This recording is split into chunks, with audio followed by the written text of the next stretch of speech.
Hey, ProLifeCon, it's great to be with you today. I'm Bethany. And I'm Ryan Bomberger. We co-founded the Radiance Foundation about a decade ago. Our heart is to illuminate that every human life has inherent and equal value. Yes, and wow, what a time in history we are living in.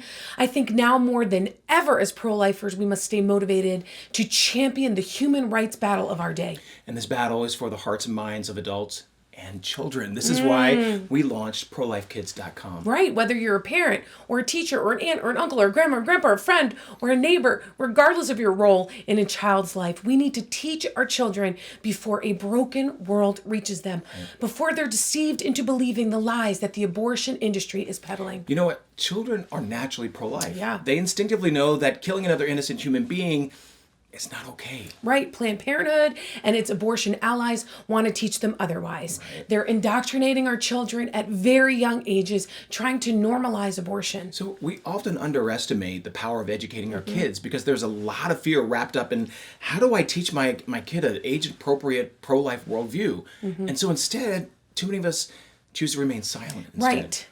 We do, but we don't have the luxury of remaining silent.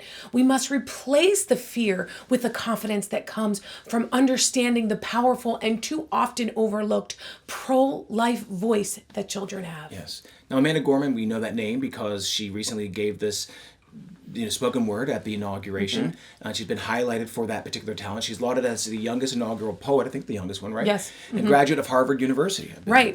Yeah. And she recently performed a piece touting 8 reasons to stand against abortion bans. She advocated for lifting restrictions on abortion in cases of rape. She talked about how abortion forces women into motherhood, how it sustains a system of patriarchy, chains women to poverty, infringes on bodily autonomy. But here's the thing, to think of an individual who, with a disability, by the way, who was raised by a single mother, is promoting the violence of abortion that she herself escaped. That's heartbreaking. Yeah, and ironic. How her God-given talent would have been used differently if someone, as a child, just taught her a pro-life worldview. And just think if that someone could have been her fellow Harvard graduate, Dr. Mildred Jefferson. Yeah. Well, she's passed away now, but she was the first woman to be a surgeon at Boston Medical Center. She was the co-founder of the National Right to Life. Look, Dr. Jefferson denounced the inherent racism and the violence of an industry that Gorman tragically praises with euphemisms and deflections. Right. Wow. Our challenge then for you today is don't overlook our children. That's right. Don't overlook our youth. What we pour into them now will affect their worldview forever. Yep.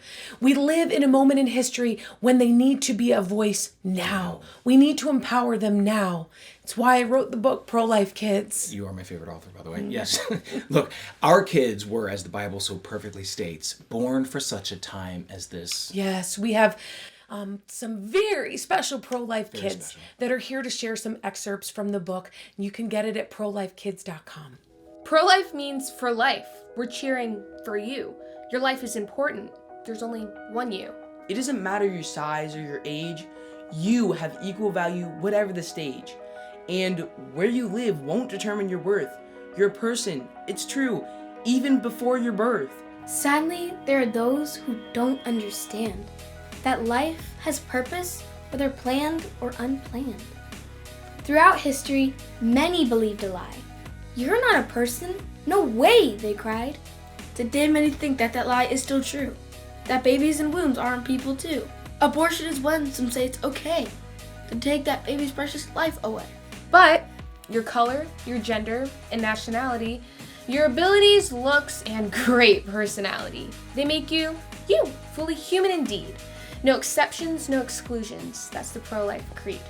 Like many before us who stood for what's right, we'll never give up as we fight for life. We are pro-life kids, so dreams come alive. We are pro-life kids, so our future survives. We are pro-life kids, till injustice ends. We're pro-life kids. It's life we defend. They're our favorites. Yeah, we love them. Oh my goodness. Look, we need to raise our children to defend life. We can do this. Yes. You can do this. Yes, and we can do this well. And we can watch as a generation that loves life emerges in a new and powerful way. God bless you.